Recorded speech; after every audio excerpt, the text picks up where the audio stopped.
안녕하세요. 커피앤톡입니다. 오늘도 와주셔서 감사드리고요. 바로 사연 읽어보겠습니다. 안녕하세요. 저는 40대 초반 여자입니다. 요즘 날도 덥고 하니 남양특집이라면서 여기저기서 무서운 컨텐츠들을 많이 보고 있는데요. 저는 그런 것들을 봐도 별로 무섭지가 않아요. 제 아무리 무서운 영화라고 해도 제가 겪은 일만큼 무서울 수가 없더라고요. 이곳에서 항상 이야기들을 듣기만 했었는데 오늘은 저의 이야기를 한번 들려드릴까 해요. 저는 학교 다닐 때부터 공부를 줄곧 잘하는 편이었고 20살이 되어서는 서울에 있는 여대를 다녔어요. 그러다 새내기 때 학교 근처의 술집에서 우연히 만난 남자친구에게 너무 깊게 빠져버린 거예요. 또래 남자들이랑은 다르게 진중하고 농후해 보이는 그 사람이 그렇게나 매력적으로 느껴지더군요. 그 길로 그냥 결혼을 해버렸거든요. 당시 제 나이가 22살밖에 되지 않았었죠. 그때는 사랑이 전부라고 생각을 했었어요. 남들은 너무 어린 나이에 결혼을 한 저를 보고 속도 위반 아니냐고 그랬지만 절대 그런 건 아니었어요. 결혼을 서둘렀던 건 당시에 남자친구가 저보다 나이가 12살이나 많았거든요. 그리고 이 사람을 놓치면 죽을 때까지 그 누구도 사랑할 수 없을 것 같다는 바보 같은 생각이 사로잡혀 있었어요. 지금 생각해보면 그렇게 어리고 순진할 수 없었던 것 같네요. 당시에 학교 잘 다니는 딸이 갑자기 12살이나 많은 남자랑 결혼을 한다고 하니 부모님의 반대가 굉장히 심했었어요. 중고등학교를 다닐 때도 한 번도 부모님 속을 썩인 적이 없는 모범생이었으니 적잖이 당황하셨겠죠. 근데 저도 한 고집하는 성격이라 누구도 제 의지를 꺾을 수는 없었어요. 그때는 사랑에 완전히 눈이 멀었었거든요. 부모님께서는 결국 결혼을 허락해 주셨는데 조건이 하나 있었어요. 이 녀석 고집이 보통이 아닌 건 잘 알고 있고 내가 말린다고 될 게 아닌 것 같으니 한 가지만 당부하겠네. 대학 졸업은 자네가 반드시 꼭 시켜야 하네. 알겠는가? 네, 장인어른 염려 마세요. 꼭 그렇게 하겠습니다. 저희는 부모님께 약속을 하고 결국 결혼을 했어요. 남편과 함께 사는 것은 너무 행복했어요.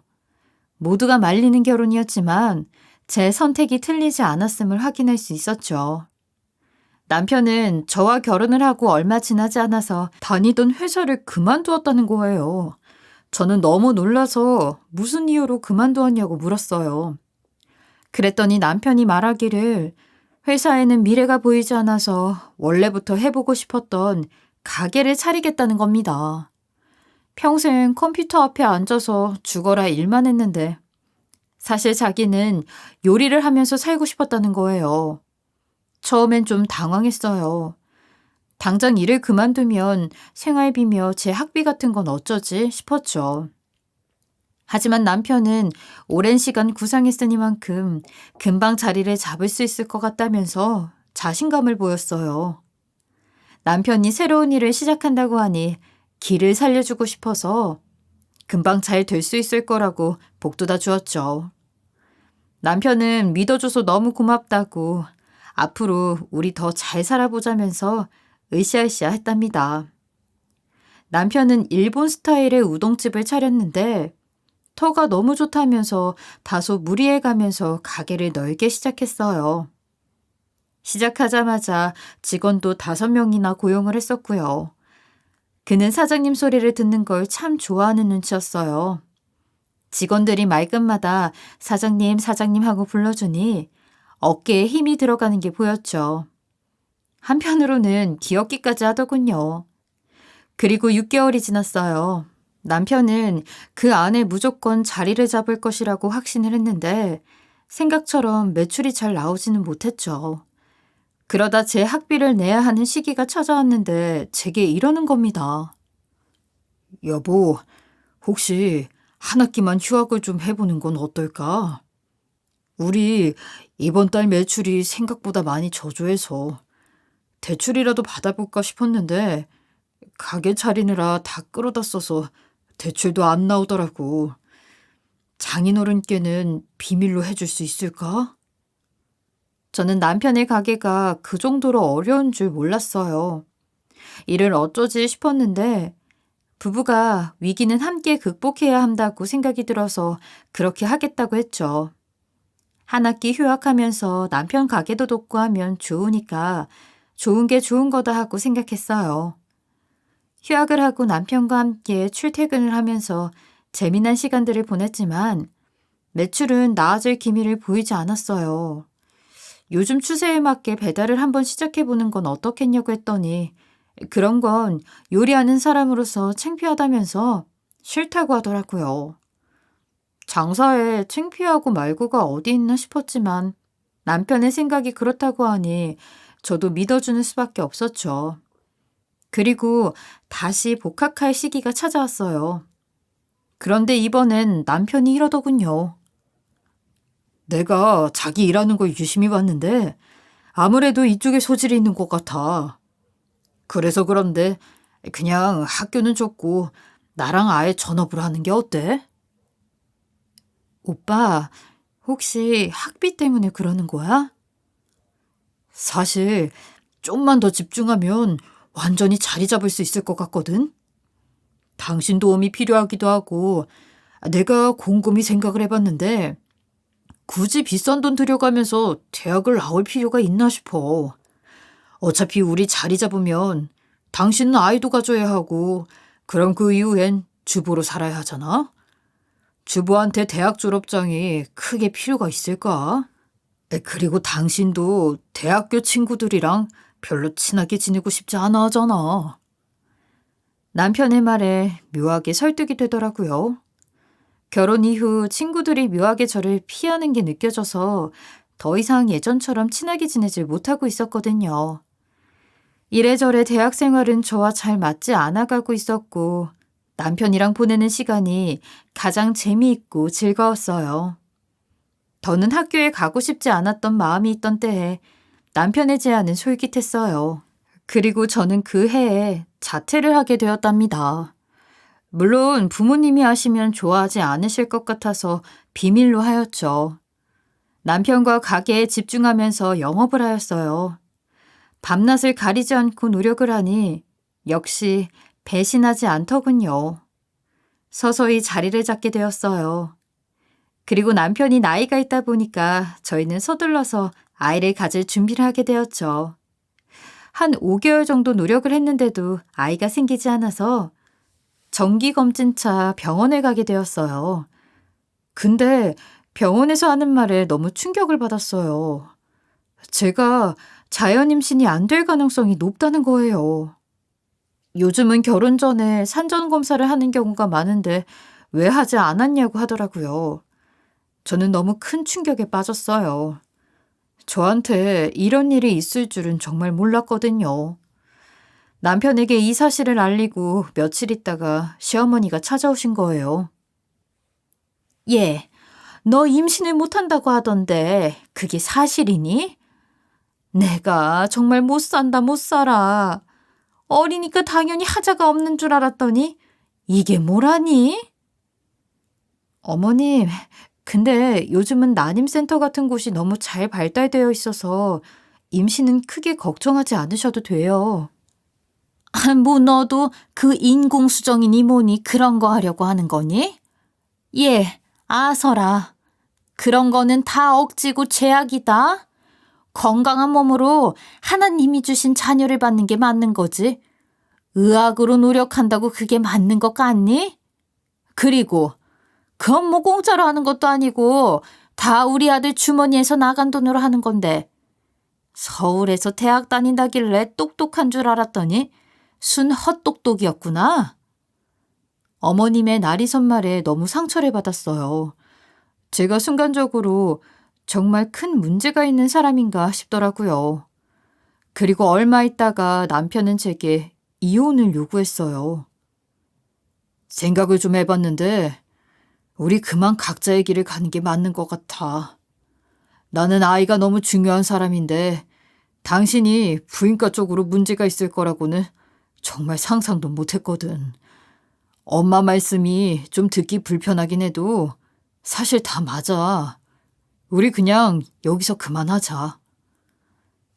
지금 나한테 이혼하자고 한 거야? 어떻게 그런 말을 할 수가 있어? 나는 오빠 때문에 학교까지 그만뒀잖아. 오빠 가게 잘 됐으면 하는 마음으로 밤낮 안 가리고 물심양면으로 도왔는데 고작 며칠 생각하고 한다는 말이 이혼이야? 학교는 너도 그만두길 원했잖아. 나 때문에 그만둔 건 아니잖아? 그리고 가게 일도 네가 재밌다고 해서 열심히 한 거였고 나는 너한테 강요하지 않았어. 그리고 아이는 나한테 정말 큰 문제야. 그만하자. 남편은 너무 쉽게 이혼을 이야기했어요. 고작 며칠을 생각하면서 낸다는 해결책이 이혼이라뇨. 저는 당장 돌아갈 학교도 없고 졸업장이 없어서 취업도 쉽지 않았단 말이에요. 하지만 남편의 뜻이 너무 완강했고 그렇게 제 나이 24살에 결혼 생활이 막을 내렸어요. 참 허망하더라고요. 무엇 때문에 그렇게 그 사람한테 목을 맸었나 싶고 제 자신이 너무 한심스러워 보이더군요. 이혼한 이후 부모님께 학교를 그만둔 걸 말씀드리니 다들 너무 원통해 하셨어요. 어떻게 들어간 학교인데 그 말 한마디에 홀랑 넘어가서 자퇴까지 했냐면서요. 죄스런 마음에 더는 부모님 얼굴을 보면서 살 자신이 없었죠. 그 길로 저는 독립을 했고 나와 살면서 모든 걸 처음부터 다시 시작하게 되었어요. 당장 생활비가 필요했던지라 작은 회사에 들어가서 사무보조 일을 시작했어요. 사랑하는 이에게 버림받은 기분이 참 쓰라렸지만 그것 때문에 제 스스로가 망가지길 원하지 않았어요. 일에 집중을 하면서 서서히 이혼의 아픔을 극복해 나갔어요. 그렇게 8년의 시간이 흘렀어요. 시간이 지나간 만큼 짧은 결혼 생활은 이제 기억의 저편으로 넘어가고 있었죠. 처음 다니던 회사에서 경력을 쌓고 자격증을 더 취득해서 3년 전에 이직을 하게 되었어요. 어느덧 이 회사에 들어온 것도 3년 차가 되었으니까요. 그 사이에 연애는 한 번도 하지 않았어요. 다시는 누군가를 만난다는 것 자체가 저한테 부담이고 한 번의 아픔을 겪으면서 마음의 문을 굳게 닫아버렸거든요. 남자와 다시 엮이고 싶지 않은 마음이었던 것 같아요. 그렇게 지내고 있는데 저희 회사의 부장님께서 괜찮은 사람이 있다면서 다리를 놔주고 싶다고 하시는 거예요. 저는 남자의 남자도 듣기 싫어서 정중하게 거절을 했어요. 그런데 부장님은 한사코 거절하는 저에게 돈도 잘 벌고 사람 참 괜찮다면서 여러 번 말씀을 하시는 거예요. 더 이상 거절을 하기도 애매한 상황이라서 그냥 밥이나 한 끼 얻어먹자는 마음으로 그 남자를 만나게 되었죠. 남자는 저보다 4살 연상의 사업가였어요. 제가 사는 지역구에서 PC방을 여러 개 운영하고 있더라고요. 척 보기에도 돈이 꽤나 많아 보였어요. 그런데 그 남자가 처음 만난 자리에서 저를 굉장히 마음에 들어 하는 거예요. 저는 사실 그 남자가 썩 마음에 들지는 않았거든요. 너무 곱상하게 생겼는데 저는 그런 스타일을 별로 좋아하지 않는 편이었거든요. 근데 남자를 대하는 방법을 잘 모르겠어서 어떻게 거절을 해야 할지 감이 오질 않더라고요. 어영부영 하다가 다음 약속을 잡게 되었고 그러다 보니 또 다음에 한 번 더 만나게 되었죠. 그런데 이상하게도 처음엔 분명 별로였는데 한 3번을 만나고 보니 사람이 괜찮아 보이는 겁니다. 그러는 제 자신이 웃기기도 하고 너무 신기했죠. 다시는 사랑 같은 걸 못할 줄 알았는데 묘하게 그 남자에게 끌리게 되었어요. 하지만 저는 마음 한구석에 찝찝함 같은 게 남아 있었어요. 그 사람은 제가 이혼한 사실도 그리고 임신을 하지 못한다는 것도 모르고 있었으니까요. 뭐 지금 당장 결혼을 한다거나 그런 건 아니지만 그도 나이가 있다 보니까 결혼할 사람을 찾고 있을 가능성도 아예 배제할 순 없잖아요. 더 늦기 전에 말을 해야겠다 싶었어요. 저 아직 말하지 못한 게 있는데요. 사실 어렸을 때 결혼을 한 번 했었어요. 어린 나이에 그 사람한테 눈이 멀었었거든요. 근데 제가 임신이 어려운 몸인 걸 뒤늦게 알게 되어서 상대방이 이혼을 요구했고 짧은 결혼 생활이 그렇게 끝났었어요. 당장 저랑 결혼한 건 아니지만 그래도 서로 나이도 있으니 말하지 않으면 안 될 것 같아서 어렵게 털어놔요. 아, 그런 아픔이 있으셨구나. 장 부장님이 말씀하시기로는 연애랑은 아예 담 쌓고 지내신다고 하셨는데 그런 이유가 있었군요. 저한테 말하기 분명 어려운 일이었을 텐데 먼저 말씀해 주신 게 참 고맙네요. 근데 저는 그런 거 상관없어요. 이혼 경험이 있던 임신을 못하던 크게 중요하지 않아요. 제가 이미 너무 깊게 빠졌거든요. 솔직히 그의 반응에 많이 놀랐어요. 입장 바꿔보고 생각하면 사실 저는 그렇게 말하지 못했을 것 같거든요.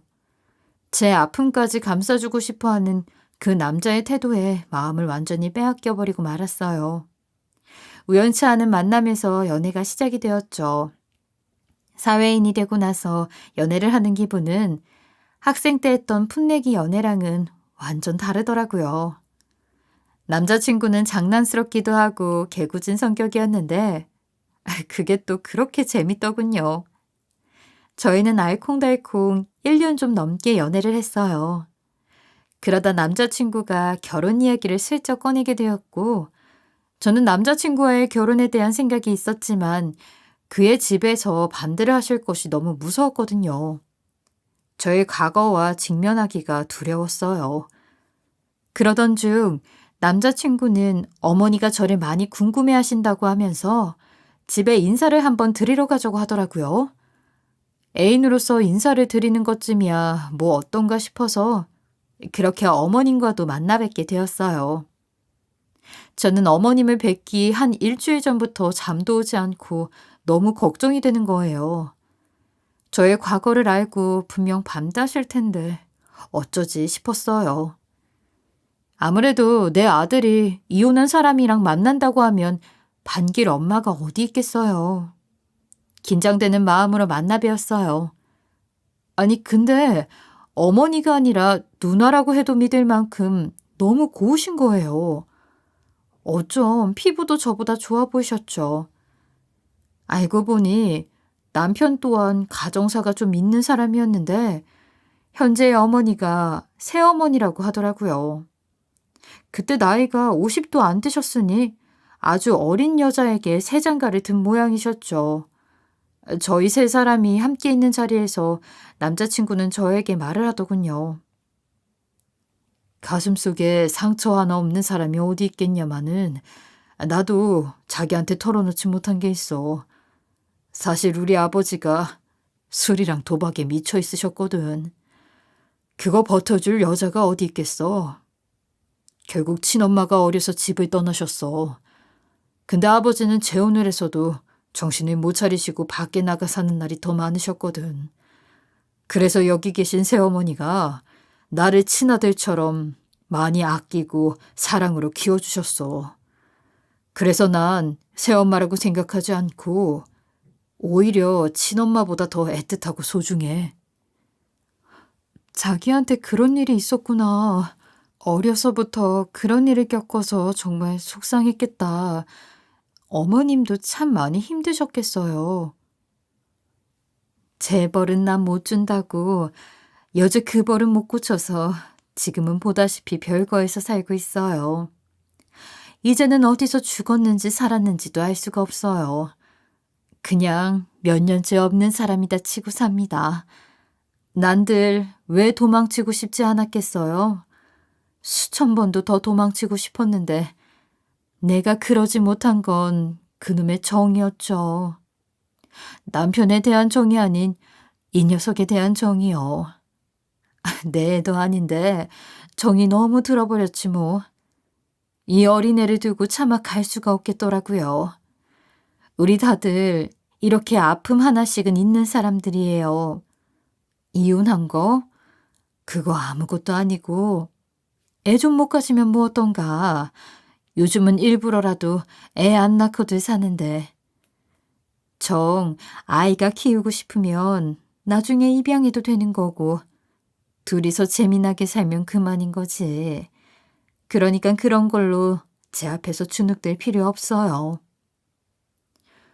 엄마도 아실 건 아셔야 하니까 자기 오기 전에 내가 미리 살짝 말씀드렸어. 우리 다들 이렇게 하나씩은 아픈 구석이 있어. 다 똑같은 사람들이야. 그러니까 자기 과거 스스로를 너무 감옥에 가두려고 하지 마. 두 사람의 말을 듣는데 저는 눈물이 날 뻔한 걸 간신히 참았어요. 어머님은 저의 과거도 모두 끌어안아 주셨죠.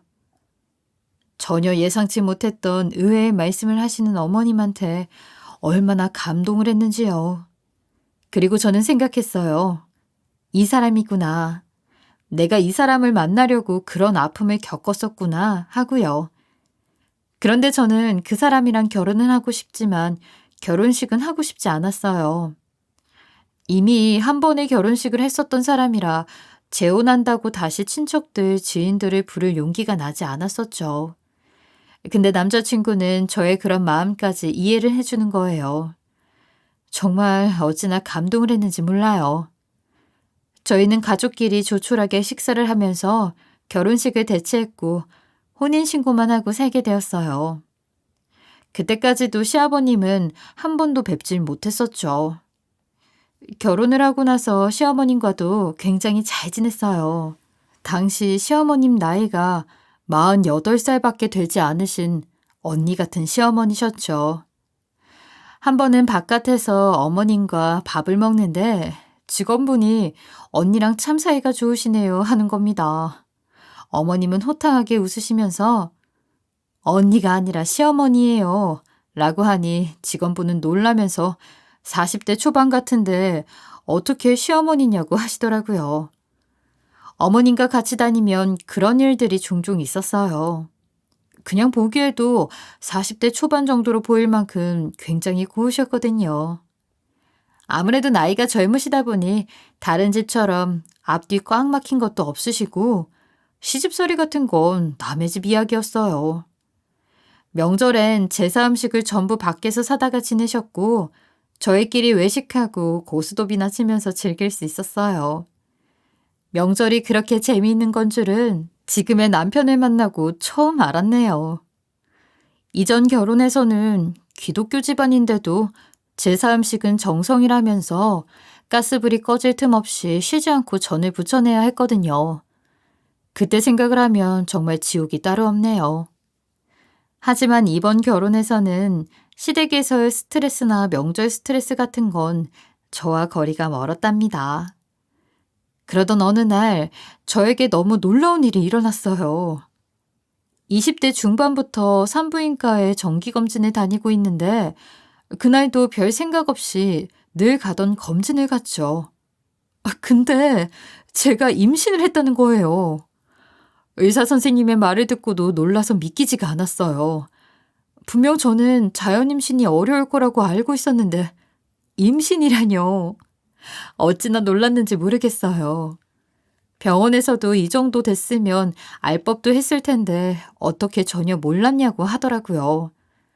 원래부터 생리가 불규칙적이었던 터라 대수롭지 않게 생각했는데 임신이 되었을 거라고는 생각하지 못했었거든요. 의사 선생님도 이런 경우가 왕왕 있는데 기적 같다고 하셨어요. 너무 감격스러워서 초음파 사진을 붙잡고 한참을 울었네요. 저는 이 소식을 남편에게 가장 먼저 전했어요. 남편은 기대가 없어서 그런지 더 감동이라고 하더라고요. 서로 얼마나 많이 울었나 모르겠어요. 그리고 다음날 마음을 가다듬고 시어머님께도 임신 사실을 알려드렸어요. 그랬더니 많이 놀라시면서 갑자기 막 대성통곡을 하는 거예요. 아니, 좋을 수는 있는데 이 정도로 좋아하신다고 싶었죠. 한참을 그렇게 말없이 우시더니 입을 떼시는데 저는 너무 놀라서 기절하는 줄 알았어요. 아니, 시어머님도 임신을 하셨다는 거예요. 아버님은 몇 년째 생사 확인도 안 되는데 임신이라뇨. 너무 황당했죠. 제가 시아버님의 아이냐고 물으니 아니라는 거예요. 알고 보니 어머님은 몇 달 전부터 춤을 배우러 다니셨는데 거기서 만난 남자랑 가볍게 연애를 하셨다는 거예요. 그리고 그 남자의 아이를 임신했다는 겁니다. 이런 청천벽력 같은 일이 어디 있어요. 나이 48에 임신을 했다는 것도 기가 막히고 코가 막힐 노릇인데 다른 남자의 아이를 가졌다고 하니 기가 찼어요. 저는 일단 남편에게는 비밀로 하자고 했어요. 저도 이렇게나 충격이 큰데 남편은 오죽하겠나 싶었죠. 그런데 어머님은 오히려 남편에게 말을 해도 상관없다는 거예요. 그 녀석은 다 이해해줄 사람이라면서요. 그리고 개월수가 차면 어차피 배가 나오니 숨기는 것도 한계가 있다고 하시더라고요. 맞는 말이긴 했어요. 하지만 일단 머리가 너무 복잡하니 남편에게는 함구를 하고 있었어요. 아직 임신 초반이라 몸을 사려야 하는데 시어머님 일로 굉장히 마음이 심란하더라고요. 그러고 있는 와중에 남편이 하는 PC방 사업이 휘청이기 시작한 거예요. 그러면서 남편이 그러더라고요. 며칠 생각을 해봤는데 아무래도 PC방만 가지고는 안 될 것 같아. 더 늦기 전에 다른 사업을 좀 해보는 게 좋을 것 같아. 요즘 코인 노래방이 뜬다던데 그걸 좀 차려볼 생각이거든. 그래서 그런데 장인어른한테 사업 자금을 좀 달라고 부탁드려보면 어떨까 싶어. 여보, 그건 좀 아니지 않아? 우리 집이 여유가 있는 편도 아니고 다른 방향으로 생각해보자. 대출을 좀 받는 건 어때? 2호 좀 내느라 대출도 몽땅 끌어다 써서 이제 더 나올 대출이 없어. 몇 달 있으면 우리 아이도 곧 태어나는데 이렇게 가만히 손 놓고 있을 수는 없는 노릇이잖아. 나도 다 생각이 있어서 그래. 달라고 하는 게 좀 그러면 빌려달라고 해보는 건 어때? 장인어른이라면 그 정도는 해주실 것 같은데. 우리 부모님 그 정도 여유 자금이 있지는 않으셔. 지금 32평 살고 계시니까 그거 팔고 한 24평 정도 옮기시면 안 되려나? 두 분이서 사시는데 32평까지 굳이 필요가 있을까 싶어. 안 그래? 우리가 결혼해서 친정에 뭐 해드린 것도 없는데 손만 벌리려고 하면 아무래도 좀 그렇지. 더 미치겠는 건 남편은 자꾸 아무것도 하지 않고 저희 부모님한테 도움을 받으려고 한다는 거예요. 중간에서 입장이 너무 난처하더라고요. 전 남편도 무리해서 가게를 크게 마련하고 한참을 고생했는데 그때 악몽이 다시 떠오르더라고요. 그때 생각이 나서 사업을 더 키우는 건 안 했으면 싶었어요. 그래서 더더욱 남편에게 그건 좀 어려울 것 같다고 말할 뿐이었죠. 이렇게 소갈이 할 바에는 그냥 차라리 툭 터놓고 말하는 게 낫겠다 싶어서 솔직하게 말을 했죠. 내가 생각할 때는 지금 가지고 있는 PC방 사업에 더 집중을 했으면 좋겠어. 어려울 때일수록 지금 놓여진 상황에 집중하는 게 맞는 것 같아. 그런데 당신이 정 다른 사업에 더 손을 대고 싶은 거면 대리운전이라도 해서 추가 수입을 벌어보려는 노력이라도 했으면 좋겠어. 그렇게 말을 했더니 속은 후련했다만 남편의 마음이 상한 눈치더라고요. 며칠간 말을 안 하고 지냈어요. 그러다 하루는 저에게 이러는 겁니다. 내가 좀 어리석었던 것 같아. 당신 말이 다 맞아. 사업을 더 벌리고 싶으면 내 힘으로 조금이라도 뭘 했어야 했는데 왜 손 벌릴 생각 먼저 했는지. 그래서 그런데 오늘 밤부터 당신 말대로 대리운전 뛸 생각이야. 새벽까지 대리 뛰면 집에 아침이 되어서야 들어올 것 같아. 말을 안 하고 지내는 동안 고민을 많이 한 모양이었어요. 솔직히 며칠 하다가 힘들다고 금방 포기할 줄 알았어요. 근데 한 달을 쉬지 않고 매일같이 일을 하는 거예요. 정말 의지가 있구나 싶었죠. 말보다는 행동으로 보여주는 면모가 멋지다고 생각했어요. 그런데 어느 날 시어머니께 아침부터 전화가 온 거예요. 이 시간대에 전화를 하시지는 않는데 어쩐 일인가 싶었어요. 전화를 받자마자 득달같이 화를 내시더라고요. 얘 수영아, 너 정말로 우리 애한테 대리운전을 시킨 거니? 애가 얼굴이 반쪽이 되어 있던데 이게 어떻게 된 일인지 나한테 설명 좀 해줄래? 어머님 그게 말이죠. 됐고, 네가 시킨 건지 아닌지만 말을 해. 네, 어머님, 제가 시킨 게 맞아요. 그런데 너 아주 어린 시애미가 오냐오냐 해주니까 끝을 모르고 기어오르는구나. 어떻게 내 아들한테 그런 걸 시킬 생각을 했니? 대단하다. 대단해. 어머님은 제가 남편에게 대리운전을 하라고 강요라도 한 줄 알고 계시는 거예요. 그런 건 아니었지만 지금 말을 거두는 건 화만 돋을 뿐이라고 생각했어요. 하긴 제가 생각해도 어머님의 입장에선 충분히 화가 나실 법한 것 같았어요. 아들한테 새벽까지 일을 시킨 꼴이 되어버렸으니 제 입장이 난처해졌죠. 그때부터 시어머님의 시집살이가 시작되었던 것 같아요. 그렇게나 다정하고 살갑던 분은 온데간데 없어졌어요. 절대 그런 건 아니었지만 제가 당신을 무시한다고 생각하시는 것 같았어요. 저도 개월수가 점점 차면서 몸이 무거워지고 있는데 어머님은 정말 손 하나 까딱하지 않으시고 수발을 들게 하시는 거예요. 아침마다 출근하기 전에 어머님 댁에 먼저 들러서 아침 밥상을 차려 올리고 저녁이면 퇴근길에 또 저녁상을 차려다가 바쳐야 했어요. 거기다 밀린 빨래와 청소까지 모두 해야 했어요. 한 번은 제삿날이었는데 남편은 대리운전을 하러 나갔고 저와 시어머님이 둘이서 챙겨야 했던 적이 있었어요. 원래 저희 집은 모든 제사 음식을 사서 했었는데 이제부터 정성 들여서 직접 해야겠다고 하시는 거예요. 그러면서 자기는 노산이고 몸이 무거워서 힘드니 저에게 준비를 다 하라는데 정말 막막하더라고요. 어머님이 안 보고 계시면 그냥저냥 할만할 것 같은데 옆에 떡하니 앉아서 이렇게 해라 저렇게 해라 훈수를 두시는데 죽겠는 거예요.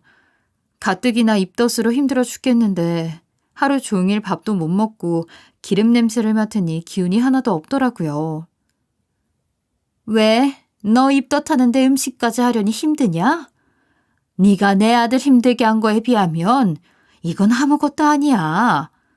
네가 앞으로 편하게 살 수 있을 것 같아? 어림도 없지.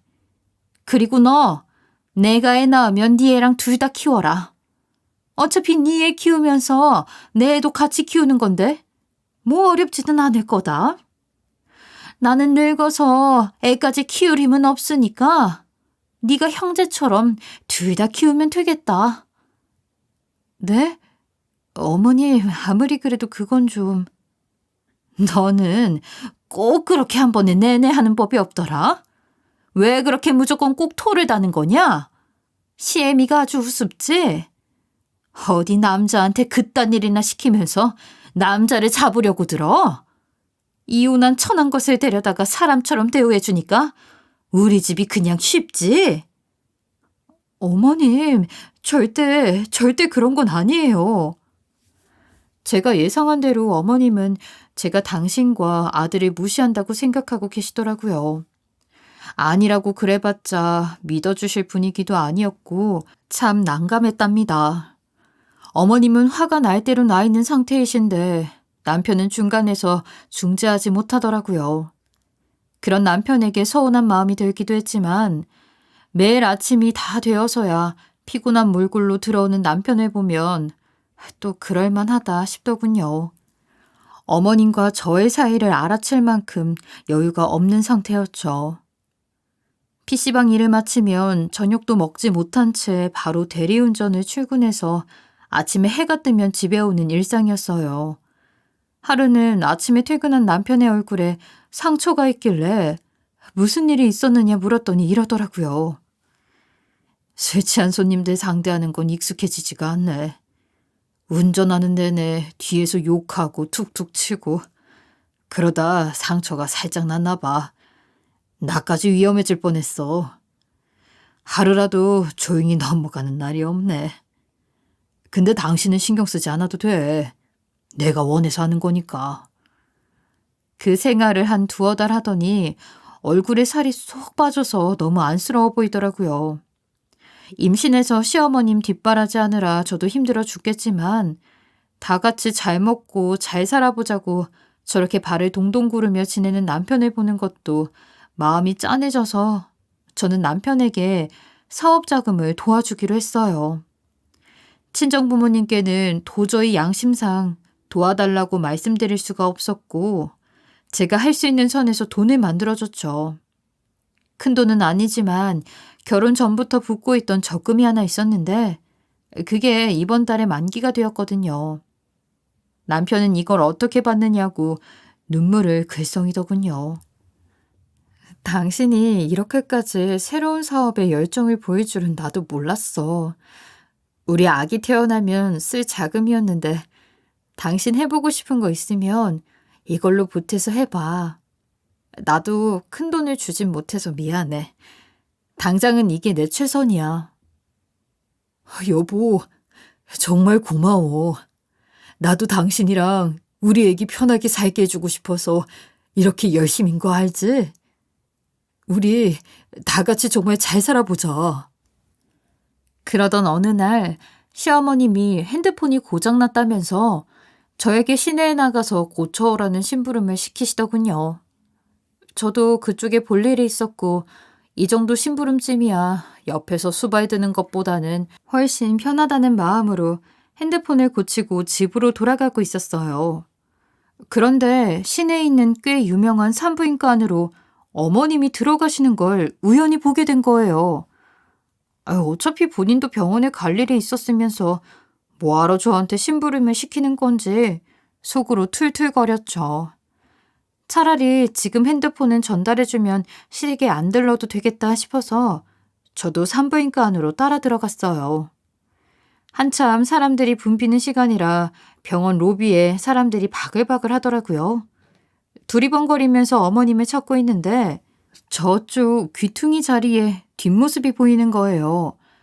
웬 남자랑 어깨동무를 하고 끌어안고 있더라고요. 춤 학원에서 만난 그 사람이구나 싶었죠. 아주 둘이 껴안고 볼에 뽀뽀를 하고 사람들이 안 보는 틈을 타서 입까지 맞추고 난리더군요. 얼마나 좋으면 저러고 있을까 싶어서 웃음이 피식 나기도 했답니다. 새 시아버지가 될지도 모를 사람이니 얼굴이나 한번 보자 싶어서 눈을 찡그리고 쳐다보는데 제가 시력이 안 좋아서 실루엣만 보이고 얼굴은 잘 보이지 않더라고요. 슬쩍 근처로 가서 애아빠 얼굴을 몰래 훔쳐보는데 그 옆모습을 보고 저는 너무 놀라서 그 자리에서 쓰러질 뻔했어요. 시어머니에게 스킨십을 하고 난리가 난 그 남자는 저의 남편이었던 겁니다. 지금 생각해도 가슴이 미친 듯이 뛰고 식은땀이 나요. 아니 제 아무리 사이가 좋은 모자지간이라고 한들 그런 스킨십을 하는 건 말이 안 되는 상황이었거든요. 뭐 병원에 같이 와주는 건 할 수 있어요. 근데 입에 뽀뽀까지 하는 걸 봤는데 이게 정상이라고는 생각이 안 되는 거였죠. 머릿속이 혼란스럽고 복잡해서 내가 지금 본 게 헛것은 아닐까? 내가 지금 너무 피곤해서 잘못 본 건 아닐까 싶었어요. 두 사람에게서 멀찍이 도망쳐서 뛰는 심정을 부여잡고 식은땀을 닦고 있었어요.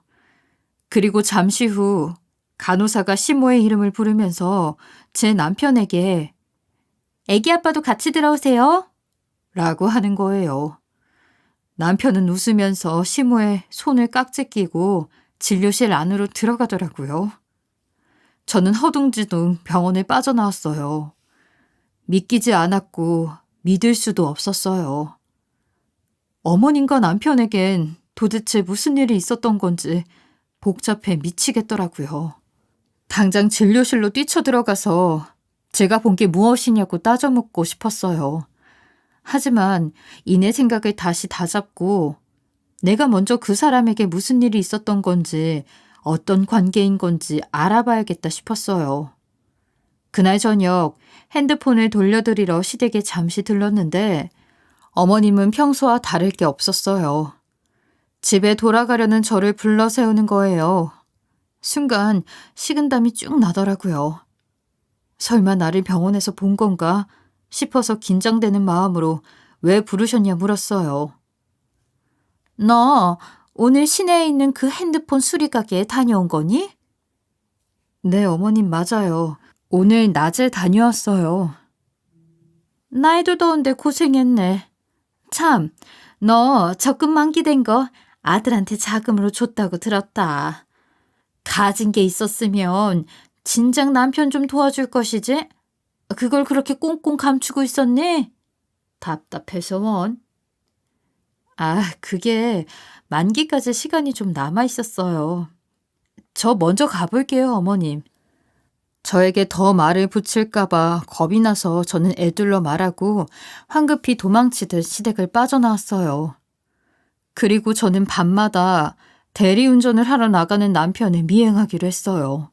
저녁 출근을 한 남편의 뒤를 따라 나섰죠. 하지만 제가 지금 배가 많이 나온 상태에서 몸을 숨기고 몰래 뒤를 밟는 게 쉽지 않았어요. 신경을 많이 쓰고 있어서 그런지 유난히 배뭉침이 심하고 허리가 쪼개질 듯이 아픈 거예요. 마치 우리 아기가 저에게 엄마 그만하세요 라고 말이라도 해주고 있는 것 같았죠. 그렇다고 이대로 가만히 있을 수는 없는 노릇이라 저를 도와줄 사람이 필요했어요.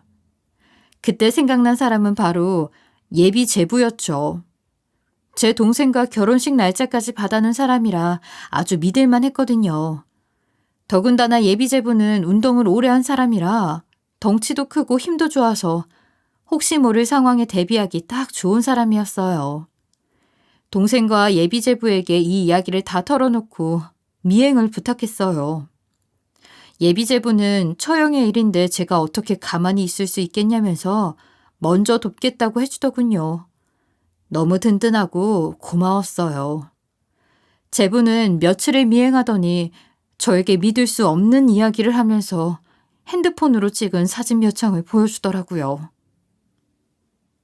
이거를 처형한테 어떻게 말해야 할지 모르겠어요. 그 인간 매일같이 대리 뛰러 간다고 한 거 다 거짓말이었어요. 대리는 얼어 죽을. 매일 술집으로 출근을 하는 거예요. 처음엔 저기서 밤새 여자 깨고 술 먹고 놀고 있는구나 싶었어요.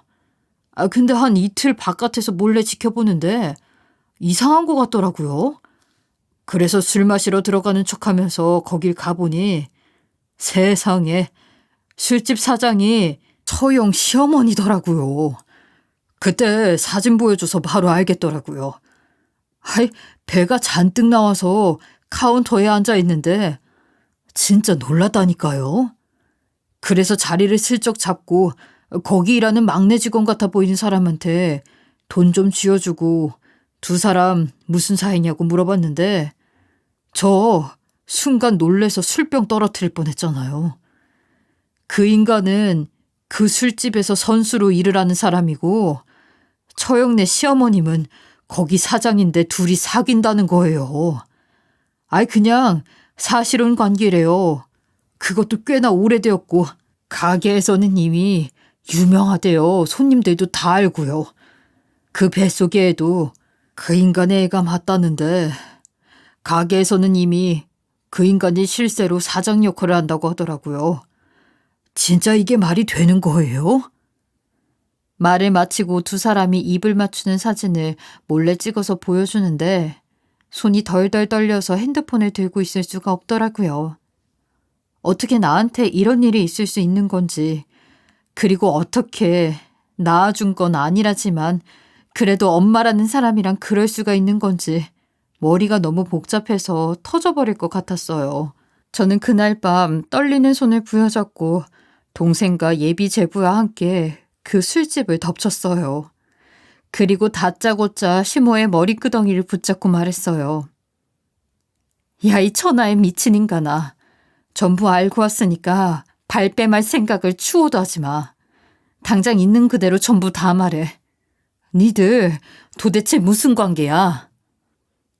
아니, 이 미친 게 어디서 감히 머리를 잡아? 이거 놓지 못해? 아직도 시어머니 행세를 하고 싶은 거야? 내가 어디까지 속을 줄 알았어. 그때 남편이 저에게 튀어나와서 저를 뜯어말리고 난리가 난 거예요. 그러더니 시모라는 인간한테 애기야 괜찮아? 우리 애기 어떡해? 많이 아프지? 라고 하는데 진짜 어이가 없어서 헛웃음이 막 나더라고요. 저한테 손을 올리려고 하자 예비 제부가 막아주었어요. 저는 황당한 마음을 누르고 말을 했죠. 뭐? 애기? 너 지금 다시 말해봐. 당신들 지금 내 앞에서 뭐 하는 거야? 다 말할게. 다 말한다고. 우리 사귀는 사이야. 당신 만나기 전부터 꽤 오래 사귀고 있었고 사실 그래 이 사람 내 새엄마 아니고 당신 시어머니도 아니야. 난 애시당초 아빠가 일찍 돌아가셔서 없고 엄마는 어려서 집 나가서 중학교 때부터 혼자 산 사람이야. 배운 게 없어서 어렸을 때부터 노가다만 죽어라 뛰면서 살았어. 그러다가 이 사람 만나고 여기서 일할 수 있게 나를 거둬줬어. 나한테 은인 같은 사람이야. 우리들이 이제 이 바닥에서 손 털려고 PC방도 차리고 이것저것 해봤는데 잘 되지 못했어. 그러던 와중에 예전부터 알고 지낸 장 부장이 당신 모아둔 돈도 꽤나 있다면서 소개시켜줬는데 솔직히 우리가 당신한테 돈 받아내서 이 생활 바로 청산할 심산이었는데 그 사이에 당신이 임신하고 거기다 이 사람도 임신하고 나도 머리가 복잡해. 그러니까 그만 좀 화내. 계획이 전부 엉망이 됐다고. 우리가 네 돈만 보고 이런 줄 알아? 너 임신 못한 데서 옳다구나 싶어서 허락한 건데 왜 갑자기 임신이 돼가지고. 뭐 나도 이 나이에 임신이 될 거라고 생각도 못하긴 했다만 왜 하필 둘 다 배가 나와가지고. 너무 뻔뻔하니까 내가 이상한 사람이 된 것 같네. 그럼 뭐야? 그럼 당신들 지금 나를 놓고 사기를 쳤다는 말인 거지? 그럼 당신 내가 임신했다고 하니까 갑자기 시집살이를 그렇게 죽어라 시킨 건 뭔데? 안 그래도 우리 자기랑 붙어 먹는 게 꼴 보기 싫었는데 거기다 임신까지 했다 그러니까 내가 눈이 돌겠어 안 돌겠어? 손 잡는 것도 보기 싫은데 임신이라니? 이게 무슨 일이야? 내 입장에서는 네가 꼴 보기 싫은 게 너무 당연한 거잖아.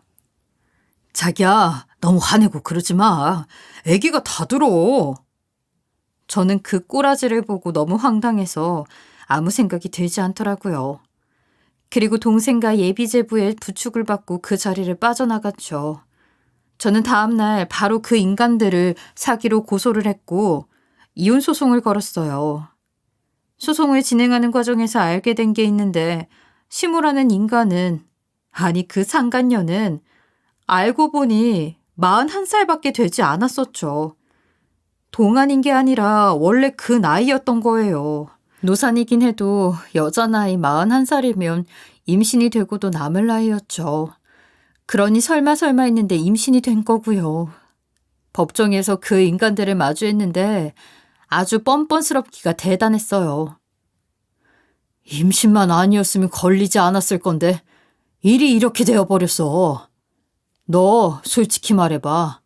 그 뱃속에 내 애가 맞긴 한 거야? 아닌 게 아니라 이혼까지 한 번 했으면서 어디서 어떻게 굴러먹었는지 우리가 어떻게 알아? 변호사 양반. 우리도 친정하긴 뭐 그런 걸로 걸고 넘어질 수 없는 거야? 쟤네 부모 집까지만 우리가 먹어버렸어도 이렇게까지 아쉽지는 않은데 고작 1,000만 원 가지고 끝내야 하네. 진짜 그동안 공들인 게 얼만데. 입이나 닫고 있으면 나을 것 같은데 헛소리를 찍찍 해대는 꼴에 정말 속에서 열불천불이 나는 거예요. 그 정신 나간 인간들은 반성의 기미 같은 건 전혀 없었죠. 예비제부가 입수해 놓은 사진과 제가 그 술집을 덮쳤을 때 모든 대화를 녹음해 둔 것이 결정적인 증거가 되어 주었고, 결국 그 인간들은 명백한 사기죄가 성립이 되어 둘 다 형을 받았어요. 이혼 소송까지 승소를 해서 상간녀에게 위자료를 거하게 받았어요. 그 상간녀는 아마 지옥 속에서 애를 낳았을 겁니다. 후에 알게 되었는데 둘 다 형을 받게 되면서 관계가 어그러졌고 지금은 헤어졌다고 하는 겁니다. 그렇게 유난을 떨면서 애기야 자기야 하더니 옥살이 앞에서는 장사가 없었나 봅니다. 저는 뱃속에 아이를 품고 있는 동안 내내 이 아이를 죽어라 원망했어요.